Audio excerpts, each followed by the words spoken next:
Hi all, welcome to my studio painting sessions and instruction. If you have already taken my classes before, welcome back. If you're new to my instruction or my YouTube channel, I usually do an intro like I am right now, and then I move on to the supplies that we'll be using for whatever exercise we're working on or study or painting. And then I go to an overhead camera view so you can see my either a slower time lapse of what it is I'm painting with an inset of the source imagery, or if I'm working more abstractly, you just get a nice overhead view of the work, my palette, my brushes, so on and so forth. Today's tutorial is going to be a bit of a media hybrid, so I'm going to cover watercolor, acrylic, and talk about oils, but the study or warm-up itself is going to be done both in watercolor and acrylic. If you're taking my watercolor course, you could just focus on the watercolor aspect.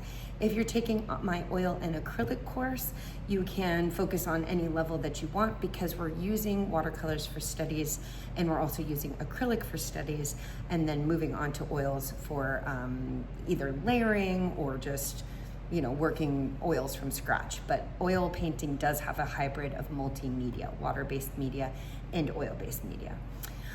You can do these studies, I just want to say, you can do these studies in oils if you'd like, but you'll need to prepare your ground if you're going to do that.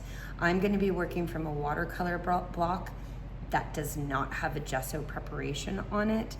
If you are going to be working, let's say, oil on paper, you do need to do a coat of gesso so that it doesn't sink in, okay? I'm not going to walk you through that in this particular tutorial, but I do have other tutorials and on my channel prior, and then also I will talk about that at a later date, how to prep paper for oils. Okay, so again, I always welcome you here. I'll be moving over into the supplies, and then I will get right into the painting. We're gonna do a 5-point value scale, and then we're gonna take a sphere and we're gonna create, so we're basically just gonna draw a circle and we're gonna turn it into a sphere using light logic. Okay, see you soon at the painting table. Okay, let's talk about supplies. As I said, I'm gonna go through 3 mediums in this particular tutorial. I'm gonna go through watercolor, oils, and acrylic. Let's start with watercolor. I just pulled out a simple watercolor palette. As you can see, I do illustration. That's when I use watercolor the most. So I have cute little palettes. I just kind of use the 50-cent dollar ones, and I kind of stack them up because they get a little bit dirty, and sometimes I'm busy and I can't clean immediately. Whatever you use for your watercolor palette is up to you, but again, I kind of like these. They're quick and you can kind of have multiple out at once if you'd like, if you're working on something. I've just pulled out a white, you can use watercolor or gouache, I use both, and then your basic black. I have a little extra here just in case. I've ordered some white, so I need some more to come in there. For oils, I have titanium white and ivory black if you're wanting to do your exercise in oils. Again, that has to be, you have to have prepared canvas or gessoed paper if you're going to use oils for these exercises. I'm going to kind of put that to the side for now because we're not really oil focusing at the moment. For acrylic paint, I have the golden titanium white, and then I have some neutral grays. That's the nice thing about golden, is that they have a range. I also have some black that I will pull out as well, that I'll have on this table. So again, I'm gonna do the majority of this in watercolor, but I'll have this to the side as well so I can show you how acrylic works. With watercolor, I have the white out, but I'm gonna really be working with the white of the page. When I switch over to acrylic, I will use white, which is a more opaque way to go from dark to light, okay? Palettes. Underneath, as you can see, this dirty glass here, that's where I use my oils, sometimes acrylic. For oil palettes, you wanna have that waxy, if you're using a paper palette, that waxy paper.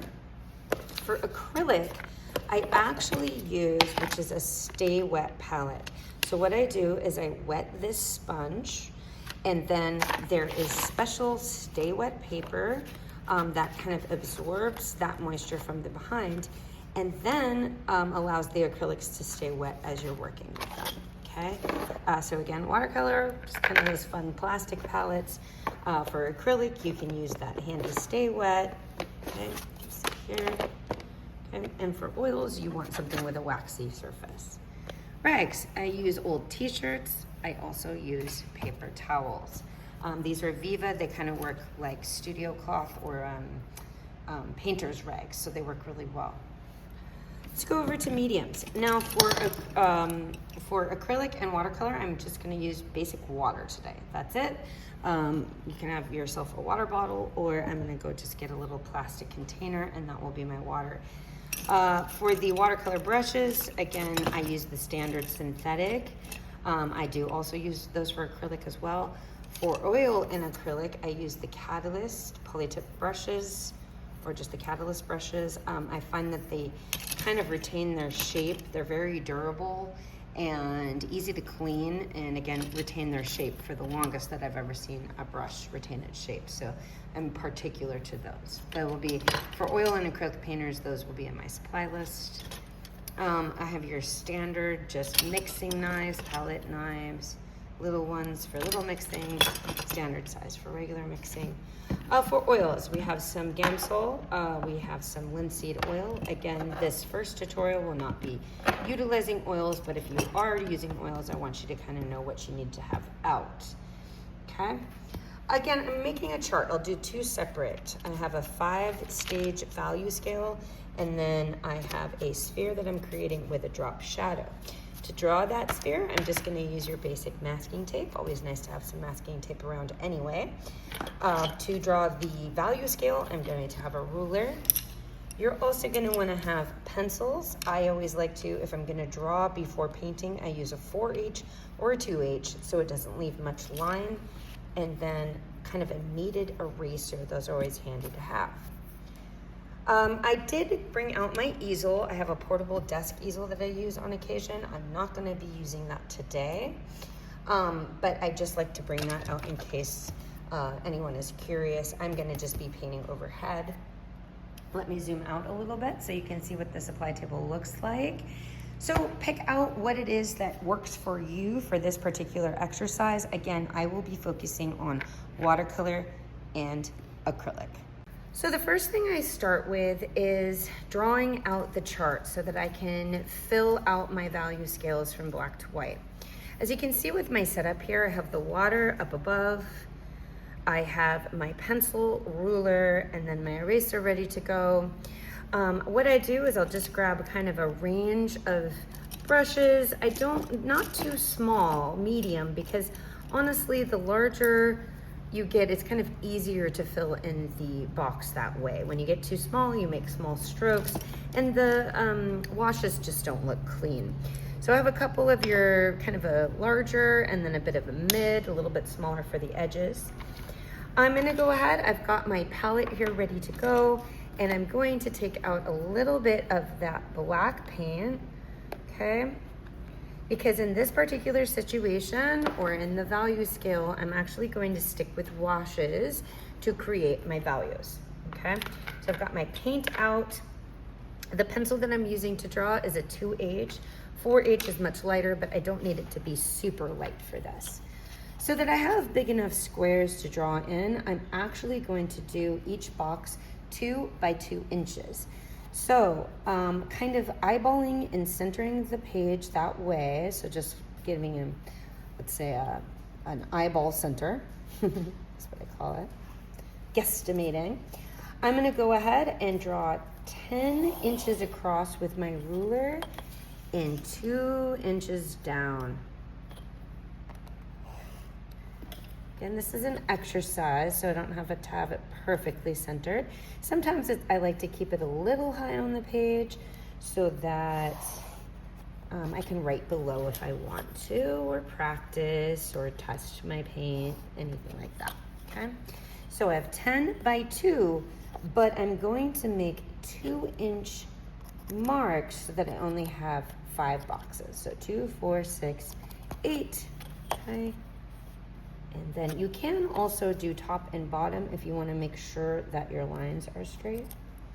4, 6, 8. Okay.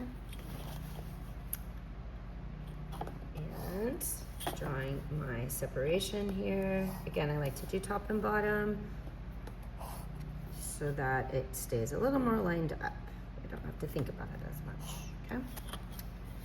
I'm gonna start with my darkest value here, and then my lightest value will be here. I might just do a baby wash in that one. I don't like to leave it white. I like to give it a little bit of a dusting. But it's easiest to start with the darkest value so you really get an idea of how dark your paint can go. I'm gonna go ahead and dip my water. You always wanna have a bit of a wet brush. As you can see, I put my paper towels to the side so that I can kind of dab the extra. The water's a little dirty. It's got sparkles in it. So I'm gonna kind of dab it to the side so it's not too crazy. When I add water to watercolor, I kind of put a little bit of water in the middle here and then bring the paint in so I can get an idea here. I can also use an empty, what do you call it? You know, it's kind of like they call it a well, that's what it is. Now for this, I wanna make the paint wet enough to move, but I really don't wanna water it down. So I'm being real sparing about how I'm putting the water in. I'm adding more paint than water because I do kind of want it to be saturated. If you're working with acrylics, the same rule would apply, okay? So whatever palette you're using, put some water on there. Okay. Now you can, if you're real neat and tidy, you can tape it off or you can even use your ruler, okay, to help you create those clean edges. Okay, but you do kind of have to wipe it as you go. Get a thing there, because otherwise the paint will get all over the place. So you can use that masking tape that you've got out. You can kind of tape off so you have like a really clean edge. You can do what I'm doing here, which is just kind of put the ruler down, give myself an edge that way, okay? Or you can just freehand. You don't have to, you know, you can kind of freehand your lines and your edges. Okay, so you can see with one pass, that's about the darkest dark that I got with my watercolor so far. Okay, so to make it more inky black, I'm gonna have to give it one more pass, okay? Again, with acrylics, you can kind of use less water. You can really kind of load it up. It works opaquely. With watercolor, you just want to let yourself build, okay? But make sure that you always add some water, make it fluid, okay? You don't want to use it dry. It doesn't work nicely that way, okay? I'm just going to go in and one more time, just kind of darken it up, trying to get the darkest value I can. With oils, again, you would be working opaquely, and if you want to thin it down, you would add more linseed oil or some medium of some kind. Okay, so that's my darkest dark. What I'm gonna do next is actually pull in a little more paint to the middle here, okay, so that's my darkest dark, and add the tiniest bit of water, okay, just a little more than I did prior. Dab to the side here and kind of get an idea, see if I'm getting kind of a lighter value on this one, which I should be, okay? Again, the nice thing about watercolor is that you're seeing kind of in real time how much water you should add. There's some flexibility here. Acrylics work very much the same way. Like I said, I can put the ruler out or I can just kind of freehand, okay? Now what you want to do here is you want to have a little bit of a glare, so I got to see what I'm doing. You want to be as accurate as possible, especially when you're using water with any medium, be it acrylic or watercolor. The edges dry kind of crusty, so it is best to try to be as accurate as you can be on the first pass. This works for working like with India ink or anything like that, okay? So the more you layer and the more finicky you get with it, it kind of degrades the paint to some degree. So the goal is to kind of not go too light and then build. You try to stay a little bit on the darker side, okay? And if you have to go over it, I had to go over that already, you know, that sort of thing. If you have to go over it, no big deal. But you're trying your best to be as accurate as possible so you don't have to continue to kind of muddy the paint, okay? And this applies for all paint. You know, oil paint can take a lot of layering, but water-based media such as acrylic and watercolor, you try to be accurate from the get-go. Okay, so again, you see I'm moving out to the side. I'm trying to find a new well, basically. And then I'm kind of just adding, I already have a value on there, so I'm just adding a little bit more water, okay? So again, my first mark, see if I've gotten lighter than the other one, and now it looks like I can pretty much just add water to this, okay? And I'm gonna get some water out of there and dab it, and almost kind of try to get to a dry brush-ish situation, okay? Less water, pushing that pigment around, okay? Because my middle value is about here, okay? It's my middle value. It's funny, the camera makes it look a little darker than it is in real life, but I am negotiating that. Okay, like I said, I'm gonna now I can just actually use kind of leftover pigment. That's all I really need to do at this point. And like I said, I almost am gonna get nothing but water for the last one, okay, in the white, or maybe just a little dab. There'll be some, I call it kind of a dirty water situation, but I do like to paint in there. I don't like to leave it dry, okay?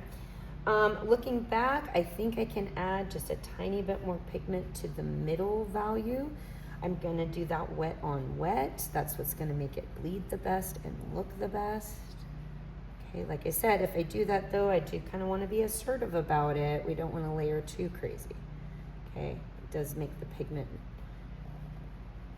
mildly degrade, so you try to do that. And you also don't wanna go too far, right? So you're really looking at your work here, and you're just making sure that these look like very clear, defined steps. Okay, so that concludes the value scale. This was again in watercolor. Acrylic would follow more or less the same rules. If you're using water, you can add white. I'm actually gonna switch over, when I do the sphere, I'm going to do acrylic so you can see what it's like to work not from the white of the page, but to work opaquely. For the second part of this exercise, it's going to be a sphere with light logic. So I have a new sheet of watercolor paper. Like I said, this time I'm gonna use my acrylic palette. I have wet that sponge, and then I put that acrylic paper on top. I just kind of rip a sheet large enough for it to, or small enough, I should say, to fit into this palette. And then I'm gonna switch my brushes out. So I'm actually gonna use these Catalyst brushes for this exercise. So switch that out a little bit. I still have my 2H and 4H pencils. And this time though, I've got my Blick acrylic. It's a Blick brand acrylic paint, and then I have the titanium white, okay? Like I said, for oils, this will be kind of similar as far as working opaquely. For watercolor, you can actually work opaquely on this one as well. Remember, watercolor, you always have to add some water to that. You can't just use it, let's say, thickly out of the jar.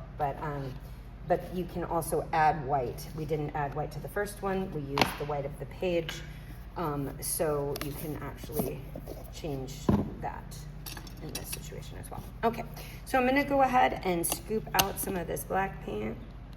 See, my black acrylic's getting old and gummy. That means it's usually, we gotta get some new stuff, but it will still work. Surprisingly, it will still work. I have another jar, but I don't wanna pull it out right now.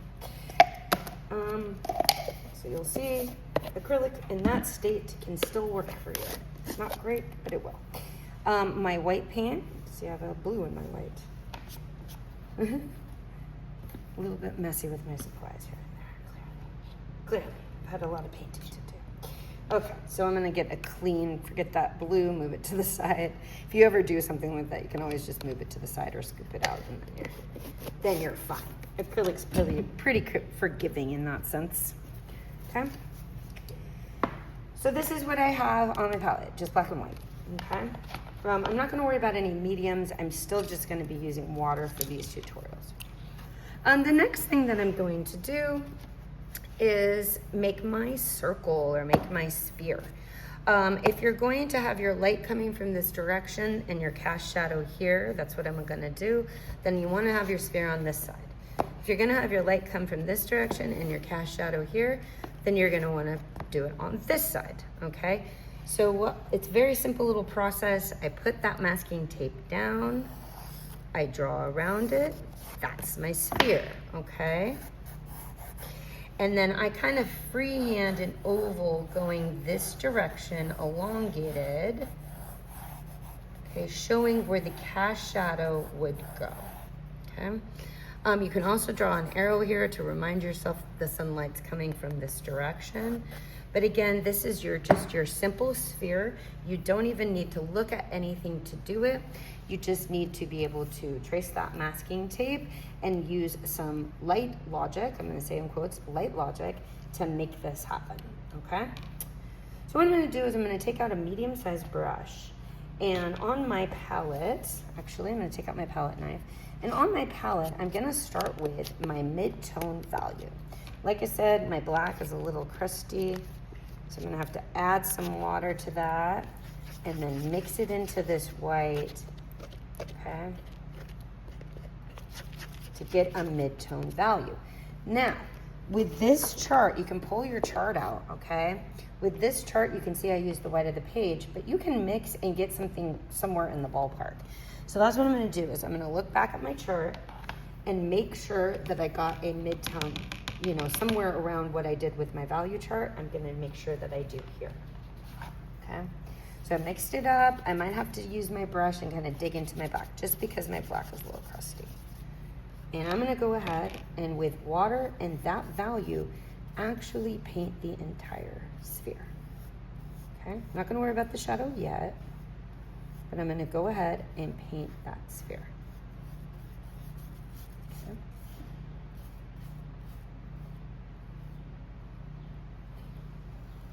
And again, I freehand this, so we can just kind of get used to our skills, our mark making, you know, see how nice of a circle you can make.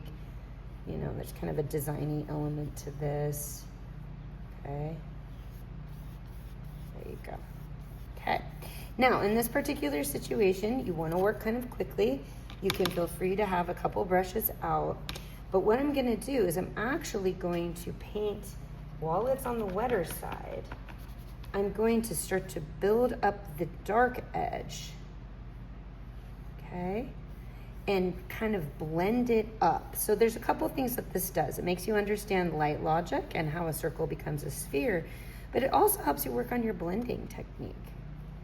So you can kind of play with it. You're not necessarily looking at anything, but you can make it as smooth and, you know, kind of get you that idea of working wet into wet, making that surface smooth. Now with oil paints, it's really forgiving. You can kind of dig into this over and over again. But with water-based media, that can be a little more difficult.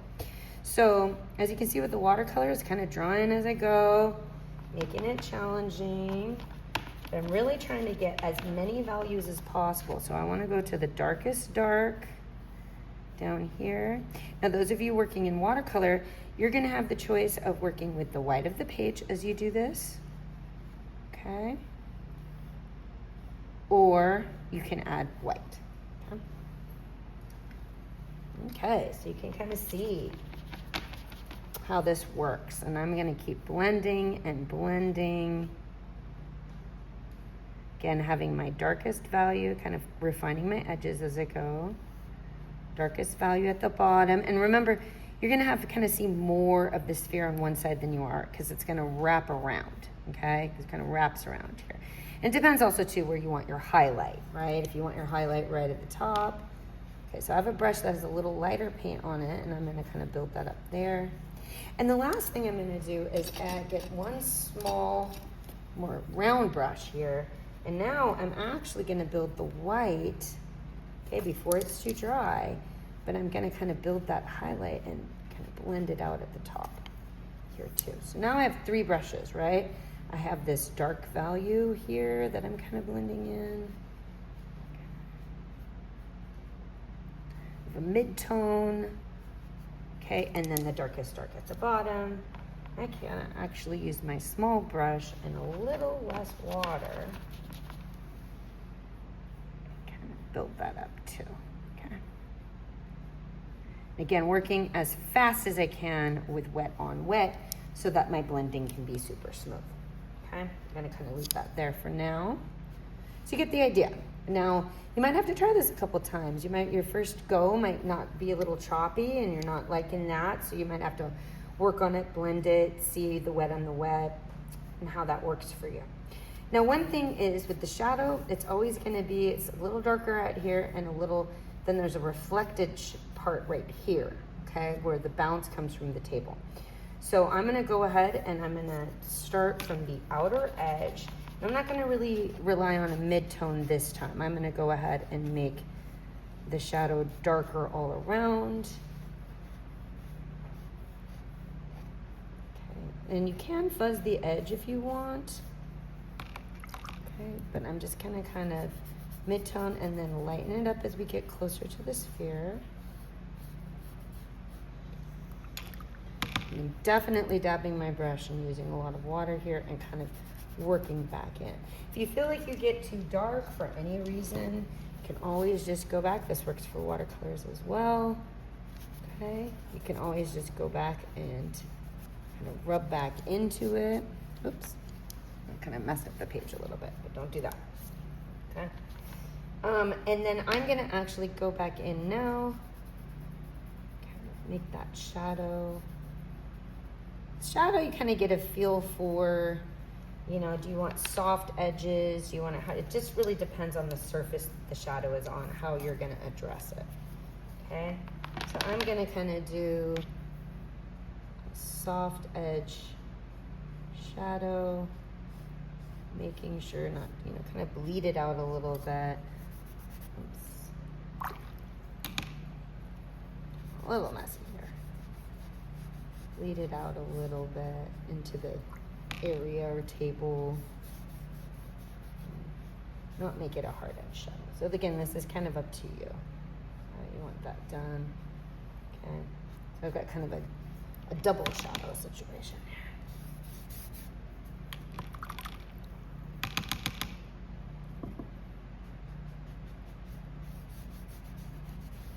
Leading that to the page. Okay. And then I do want to make sure, I'm going to go back into this here, but I do want to make sure, that has to be darker. No.